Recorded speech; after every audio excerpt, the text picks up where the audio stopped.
Throughout this training video, we will address 3 areas of nonverbal communication that are key in recognizing deception: eye gaze, body cues, and vocalics.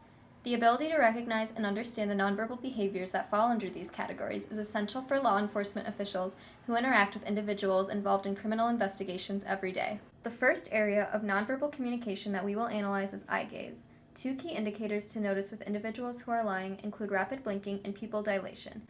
In this first clip, see if you are able to recognize any eye behaviors that indicate deception.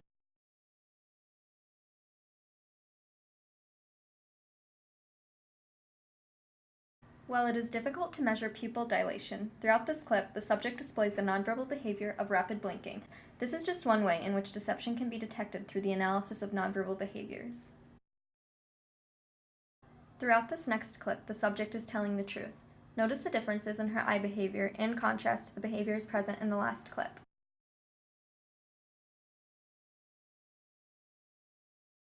During this clip, the subject maintains a regular rate of blinking. Additionally, pupil dilation in some cases can be an effective indicator of deception.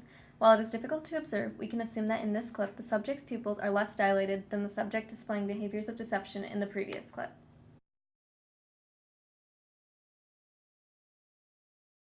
The next area of nonverbal communication that we will address is body cues. Some of the indicators of deception that fall under this category include excessive self-touch, fewer gestures, a rigid posture, and lip presses. In the following clip, see if you can detect these deceptive behaviors.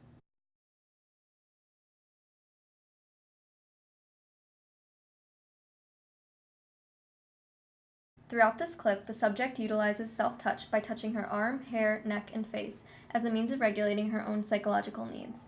Her body posture is stiff and awkward, and she uses limited gestures, which demonstrates her attempt to control her body language throughout the lie. Lastly, she uses lip presses, which communicates the idea that she is withholding information.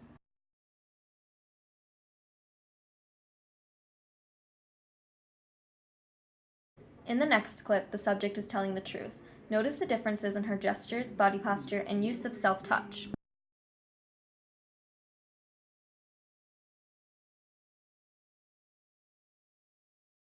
Throughout the interview, the subject maintains a fairly relaxed body posture. She uses a variety of hand gestures and demonstrates very limited self-touch behavior.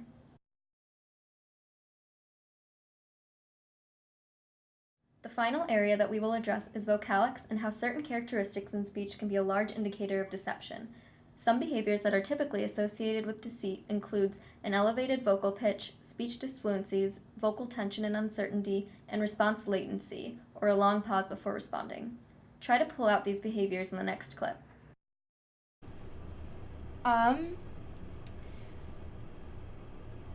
I went to my friend's apartment, and we just hung out and we did a lot of homework. He needed to study for a physics exam, and I needed to write a paper. So I just studied there all night, and then we only left to eat dinner around 10 o'clock, and then I went home. We can observe how the subject includes a long delay before beginning her response and how she exhibits an excessive amount of disfluencies in her speech, such as the fillers and These behaviors indicate that the subject is attempting to generate fabricated pieces of information for her response. She also has an elevated vocal pitch and vocal uncertainty throughout her response. In the next clip, we will observe the vocal characteristics present when someone is telling the truth. Notice the differences in her vocal characteristics that indicate that she is telling the truth. I had dinner with my boyfriend at his apartment, and then I watched a movie, and then I went to bed. Notice how the subject speaks with a typical level of pitch, has very limited speech disfluencies, has a strong tone of certainty in her voice, and does not have a long pause before beginning her response. These vocal characteristics are typical of an individual who is telling the truth. Over the course of this video, we have analyzed the nonverbal behaviors that are typically associated with deception. By focusing on the behaviors that fall under the 3 categories, eye gaze, body cues, and vocalics, we hope to lay the foundation of typical behavior associated with deception so that individuals in law enforcement will become more aware of these behaviors and will begin to understand how to apply them to their investigative work.